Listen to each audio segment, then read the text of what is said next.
Well, it's a very good morning to some of you, a good afternoon, and a good evening to those of you that are dialing in live all around the world. We've just been finding out where you're all dialing in from. Welcome to the Coaching Cafe. My name is Natalie Ashdown. I'm joined by the fabulous Bridget Calvert. Hello to Hello. you, Bridge. Hello, Nat. How are you? Hi, everybody. Good to be here. It's really great. We're back after a couple of weeks break. So welcome back, everyone. And today we are talking about the instant fail. So what we need to avoid doing in any coaching conversation. And we're taking this from the perspective of the ICF performance evaluation, which I know a lot of you are interested in. So please feel free to jump in, ask any questions as we go along. Before we begin, we acknowledge the traditional owners, the custodians on the lands on which we're all meeting today, the continuing connection to the land, waters, and communities of Australia, and the lands from all around the world, which you might be joining us from either live now or on your favourite streaming service. We pay our respects to them, their elders past, present, and emerging, and elders from Indigenous communities from all around the world. Well, we have a lot to share with you today, and we're particularly thinking about the what constitutes an instant fail in any conversation, actually. Now, Bridget's on the line because she does all of our coaching, listens to all of your coaching demonstrations and all of your coaching recordings, hundreds of them she's listened to, and she's an ICF accredited PCC examiner. So we want to understand what happens within the performance evaluation, the performance exam that might mean an instant fail. It's an opportunity, of course, for us to build engagement, create our community. So if you're new to the Coaching Cafe, welcome. We are all about creating engagement, a community, sharing learned experiences, having thought-provoking conversations, and of course, welcome back to everybody who is a regular. And if you're waiting for your and collecting your ICF CCEs, then yes, they're available to you at the end of the session. Please feel free to interact with us via the chat box as well. Alrighty, so we're talking about the performance evaluation, and in our certificate for and workplace and in workplace and business coaching and our diploma of leadership coaching, our performance evaluation is built in. So if you graduate from those courses, then you have completed the performance evaluation, the coaching recording and the coaching demonstration of all of your skills, and in particular, the ICF core competencies. So for those of you that might be going for your ACC, PCC or MCC, whatever it might be, there is a lot of things that we need to be thinking about when it comes to our coaching demonstrations. But this is also a reminder that if we are to switch between different things, like, for example, coaching and switch to mentoring in a performance evaluation, that would actually be an instant fail. So that's why I've called upon Bridget, because you've looked at so many and listened to so many coaching recordings and demonstrations, and you've completed and signed off so many people's final performance evaluation. So I wanted you to come on the line today, Bridge, and tell us what you're thinking, what you're listening for, what we all need to be aware of when it comes to the coaching that we do.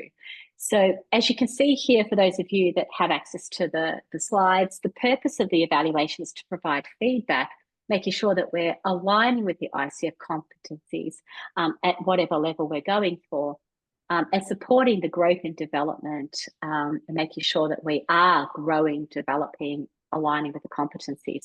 But Bridge, let's jump into it if you don't mind. Sure. What do we and all coaches need to be aware of? What's an instant fail? We've got some information here that you might like to share with us. Sure.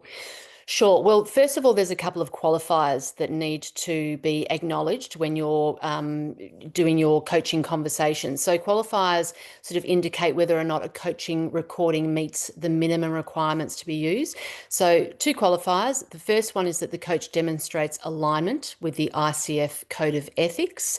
And the second one is that they are in consistent alignment with the role of coach. So, for example, a qualifier will be marked as an instant fail if, for example, the coach is not aligned with ICF Code of Ethics, or if the coach misses clear evidence of an issue that's defined as a breach, and if any of these behaviours are presented throughout the coaching demonstration, that would be an instant fail. So you must be aligned with ICF Code of Ethics. So certainly make sure you're familiar with those, as well as your core competencies, which we spoke about in the last couple of coaching cafes as well. So the second one being, if the coach consistently stays in a role other than coach, for example, if you're teaching, you're advising, you're consulting, that would be an instant fail as well. Now, that is assessed across the entire recording. So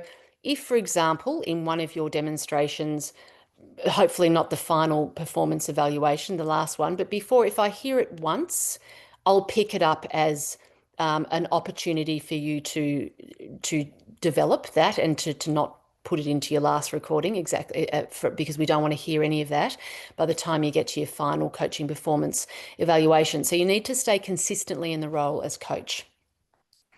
Yeah, and I think the most important thing and the message here is that very senior coaches and coaches in the workplace are often called upon to do mentoring. That's what the person wants from them when we're having everyday conversations. Mm-hmm. The issue that we're trying to highlight here is that, particularly if you are doing your performance evaluation or you're submitting a coaching demonstration, or even in our day-to-day practice, just be very conscious that if you're if you are in the role as coach, that you're in the role as coach, and that means not mentoring.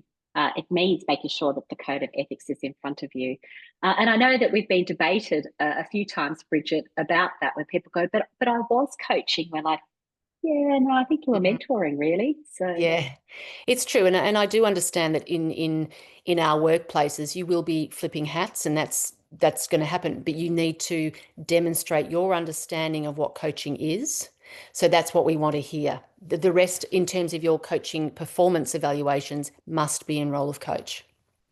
yes, so in the workplace we could flip between hats, and the best thing to do, as we would all do, is to flag that or highlight that actually perhaps we're moving out of coaching into mentoring, Mm-hmm. particularly if it's a more formal conversation that we're having. So that's something to be thinking about as well. Well, thank you for highlighting that, because that's the instant fail. Basically, if we're in the role of the coach and we're not following the role of the coach or the ethics. But there's other things that you were talking about, and you've highlighted to students and to the broader population as we go along, that, okay, so they're not instant fails, but they would be flagged as what we say is not yet competent. So I'm looking at the different the core competencies here as well. So what stands out for you, Bridge, from that perspective? Sure. Well, the last couple of weeks we spoke about core competency one, those demonstrating ethical practice, which across the board we need to be doing, and core competency two, that embodying a coaching mindset, which we talked about, is more focused on in the exam, the written exam, or the exam part, rather than your coaching demonstration recording. Although at PCC level, it can also be picked up in core competencies 4 through to 7. Not specifically, but essentially it can be included in that. Core competency number 3 establishes and maintains agreements.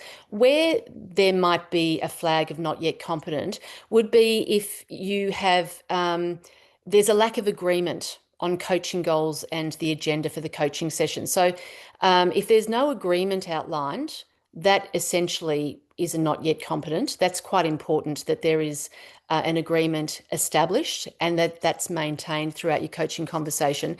Also, too, if the coach chooses the topic for the client, if the coach does not coach around the topic that the client's chosen, and also that the agreement needs to occur early enough in the session to actually assist in framing that coaching conversation. So those 4 dot points there, if any of them are highlighted, that would be highlighted as a not yet competent, and certainly would need to, for your next coaching recording, would need to flip that, of course, and you allow your coach to choose your coachee to choose your topic, etc.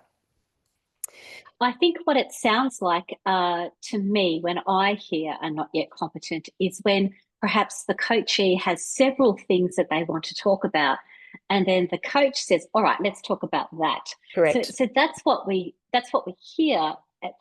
The coach has actually chosen which of these 4 or 5 things that we will carry on the conversation with, and we call that leading.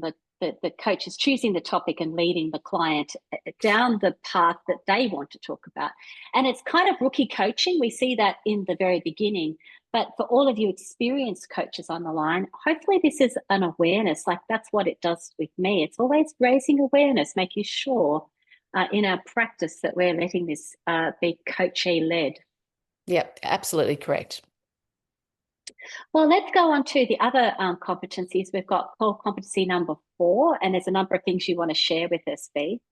Yeah, so core competency number 4 is cultivates trust and safety. So, what behaviours might be flagged as not yet competent here? Well, if the coach demonstrates interest on their own views, so the coach doesn't seek information from the client, or maybe they disregard the client's thinking or contributions around a particular situation. Perhaps the coach is unsupportive or maybe a little disrespectful.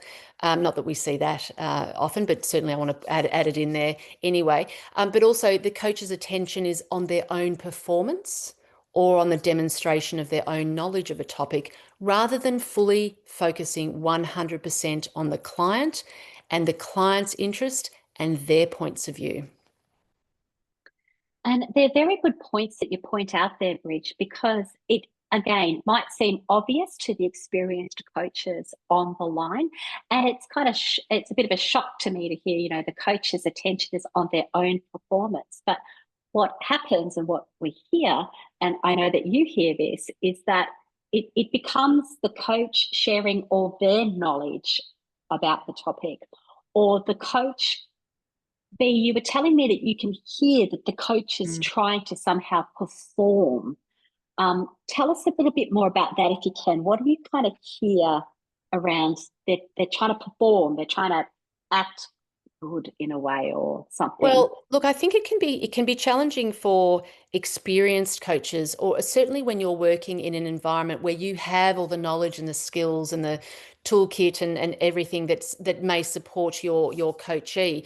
But essentially, you might get caught up in offering uh, information or leading, down a particular pathway because you have knowledge of the topic or you've had more experience in that area.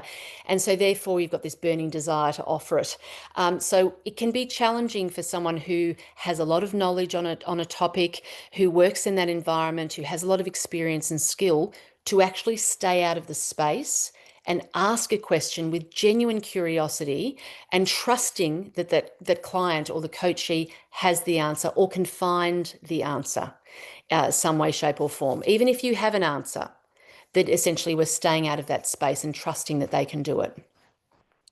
And I think the important thing, just to make sure that our intention is honoured here, is that we're not saying, oh, you're being egotistical, like I know everything, the ego.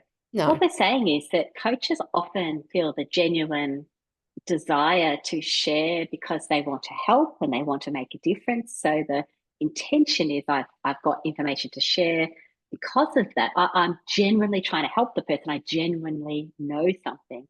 So we say it's not that you can't share or make an observation.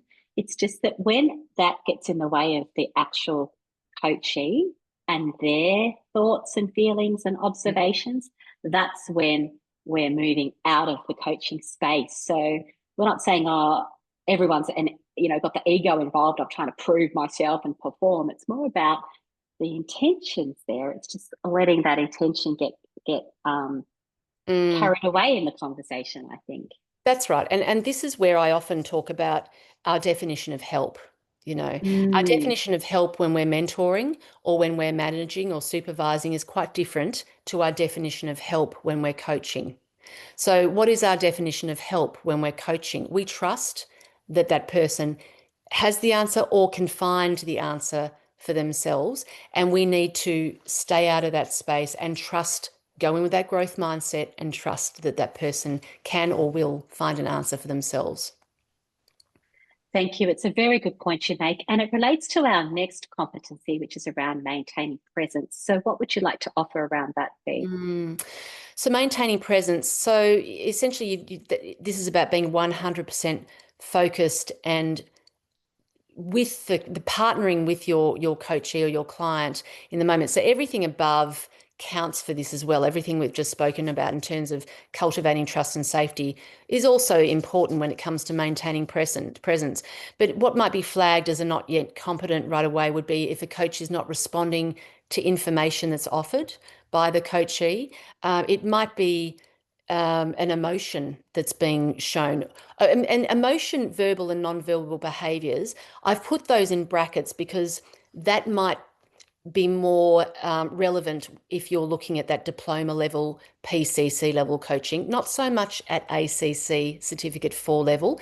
If I hear it or don't hear it, rather, it's what I'm not hearing, I'll make mention of it, but it's not as important at ACC level as it might be at PCC level. So being unresponsive to information offered verbally by the client would be an example of not being present.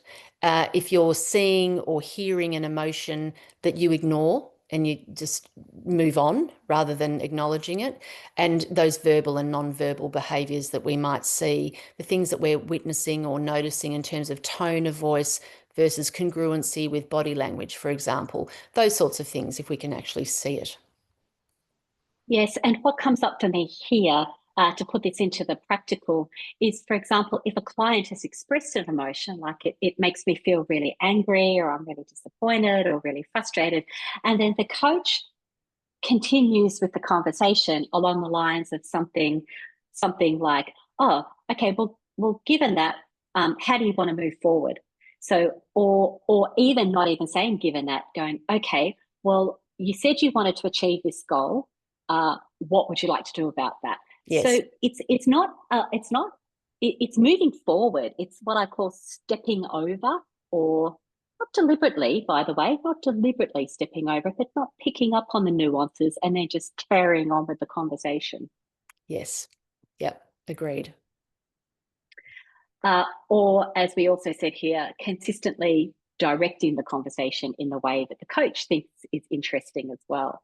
So Exactly. hopefully, as we've pointed out, we're going through each of the core competencies. Again, experienced coaches on the line, an opportunity just to raise awareness.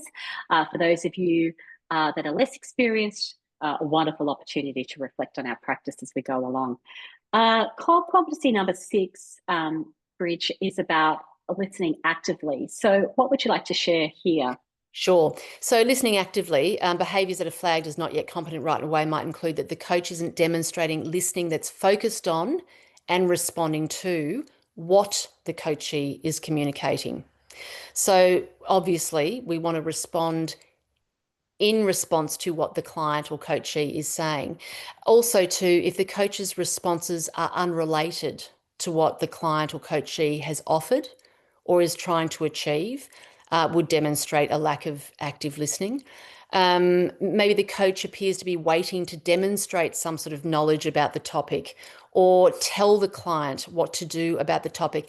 And you can sometimes hear that when you're listening to recordings, and you can almost hear the coach wants to interject or say so. They go to say something, then the coachee says something, but as soon as the coachee finishes, then the coach will jump in and say something, whether it's leading them down a particular pathway that might demonstrate that their knowledge would be suitable. Also, the coach is not using the information presented by the coachee about themselves or about their situation to structure questions, comments, or observations in turn of that. So we want to make sure that we're structuring questions, comments, or observations that actually are in relation to the information that's presented by the coachee about themselves or their situation. Yes, and it's a very important thing that you're bringing up here, and it actually relates to what Sarah has shared in the chat here, Bea, because the way that we listen and we respond to what the client's offering us, and ask questions accordingly is what Sarah has shared, that we might say, yes, I can hear that you're saying that you're angry. Actually, I can feel it or I can see it. So we're making the observation that I can see that you're angry, or I can feel it. Am I right? So if we're making an observation, we might say something like, I get the feeling that you're angry. I can see that you're angry. Is that right? Is that what you're experiencing? But if they say that they're feeling angry, then yes, that inquisitive tone might be to say something like, that can be a really tough time if you're feeling angry that you have to carry on with your work. So what would you like to do with that? Or what would you like to talk about? Or is that something you'd need to explore? Or like any of these kind of inquisitive questions come out here as well. Absolutely. Yeah, 100%.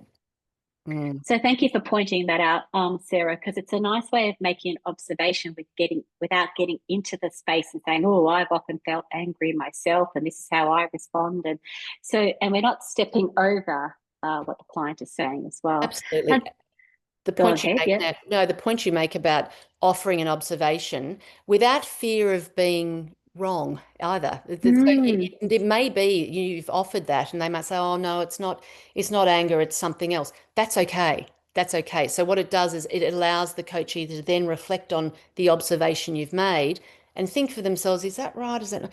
No, that's not quite right. It might be this. That's perfectly fine. You're moving that conversation forward and allowing your coachee to think further than what they did before you made the observation. yes, and I don't tend to, and you can tell me what you do, Beak, but I don't tend to say, "Oh, it sounds like you're angry." I would more say, "I notice there's a change in you. I notice Yes, there's some strong emotions happening there. How do you feel about sharing with me what's happening for you or what's yes, going on for you?" So that's a really lovely question with curiosity, not saying I can see you're angry, yes. as Sarah is pointing out as well. So it's giving the person the opportunity to sense what their emotion is and to put a label on it rather than us labeling it as well. Correct. Yeah, absolutely. Yeah. And then, of course, when we're linking through to, Beck, go ahead, sorry. No, you go. I was going to say, then if we're linking through to evoking awareness, Mm. then at PCC level or MCC level, we would be perhaps asking a question around what's causing that anger. What is there a value? Is there a belief? Is there something that someone's dancing on? Is it something you feel comfortable to share? So, because of course they may not want to share. So that's where we're evoking awareness about what knowledge, beliefs, ideas are coming up for them. So if we're doing that, that would be really competent coaching. If we're not doing that, depending on the level, that would definitely be not yet competent. That's right, exactly. So there is a difference, of course, between the ACC and the PCC development over time, which is completely reasonable. So in terms of that core competency number 7, the evokes awareness, if the coach is instructing or sharing their own knowledge, their beliefs or ideas, again, there seems to be a theme here that tends to run across a lot of core competencies in terms of sharing knowledge or beliefs or ideas. If we're leading the client down a particular pathway. And of course, that includes if our questions and explorations are attending to our own agenda rather than the coachee, the client's agenda. Mm. And that can be as subtle actually as wanting something for the coachee as well. So our agenda is to make sure that they go on and achieve this, that they've committed to doing something and that's what they want to do. So my agenda is to make sure they do it. And it's very subtle. It doesn't have to be overt here. The coach might start asking leading questions though, and to lead the coachee to what the coachee says they want, which is fine, but it's holding the space to be coachee led is what really comes up for me here. Exactly. Exactly. And Uh, Go ahead, yeah. oh, and I was just going to say, and then of course the coach's questions or observations keep the client in the moment rather than evoking new awareness, new learnings, and new insights. So, for example, I would say we want to learn about the storyteller rather than the story, right? So it's Oh. essentially around what are we sitting in the we're just staying in this space in the moment, but we want to stretch our clients a little bit further beyond where they've been thinking, to a new place of thinking, to a new place of awareness, to new learnings and insights. So if we're stuck in the one spot and we're asking about the story, then that's not evoking awareness. It's just telling the story, essentially, or repeating information. Yes, and in our coaching demonstrations, which are coming up, that's what we're going to be focusing on over the next few weeks. You'll actually hear how the coach does that. Not the negative, not the not yet competent, but the competent. So, evoking awareness around the story and what the lessons are, and is there a different way of thinking about it? So that's really high quality, competent coaching. They're not yet competent. What I'm hearing from you, Bridge, is that a lot of the conversation is about the story, actually. So the majority of the coaching demonstration is unpacking the story as opposed to unpacking the awareness, the learnings, or the insights. Exactly. And again, that will develop over time from that ACC level to PCC level and beyond. But essentially, yes, you don't want to stay stuck in the one spot. You want to move forward. Without cutting them off. And I know it's a tricky thing to balance sometimes when there's a lot that the coachee is wanting to share. So that's where we're redirecting back to, well, at the beginning of the conversation, you mentioned you wanted to achieve this. So how would you like to move forward on that part of the conversation? Or if there's something else you'd like to talk about, how does what we're talking about relate to what you said you wanted to cover? All of those are really nice redirection questions as well. Exactly. Yes. Well, let's take a look at the final competency, then, Bridge. What would you like to offer here? Sure. So the core competency, number 8, is facilitates client growth. So if the coach sort of requires the client to use specific tools or take particular actions, so if we're offering, this is what I want you to do, or these are the actions that I want to take, that would be leading the coachee down a particular pathway to take particular action. Or maybe the coach suggests actions or steps that really have no clear relationship to the client's agenda. Perhaps the coach does not invite the client to identify or explore the client's learning that can be applied to the future. And I've put in brackets there post-session thinking and feeling, because whilst actions is fine at that ACC level, at PCC level or that diploma level, we want to build upon actions and talk more about the thinking and the feeling as well as the coach not supporting the client to determine when or how to close a session. So this is a common one where I might hear, all right, well, our time's up now, or that's we've come to the end of our time together, so let's wrap up. And so the coach is taking the lead on closing the session rather than offering to the coachee to do just that. It's just, where are they at the moment, or how would they like to close the session, or is there anything else that's going to make it more complete for you? Those sorts of questions that help to close the session, where the client can take that role. Yes, and I would add to this also, so they're beautiful questions that we can use at the end of a coaching conversation, or even something like, well, given that we've got 5 minutes of our time, how would you like to use this time?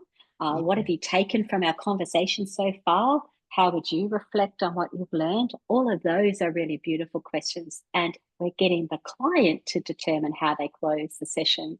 Exactly. And the other thing that I notice also, Bridge, and you can share with us, it feels, well, I shouldn't feel, but shouldn't say feel, not yet competent is where the coach does all the paraphrasing and summarizing at the end. What would you say to that? Yes, I agree with that. And I think that I do hear coaches offering a summary at the end, which is great that there's some really good active listening in there.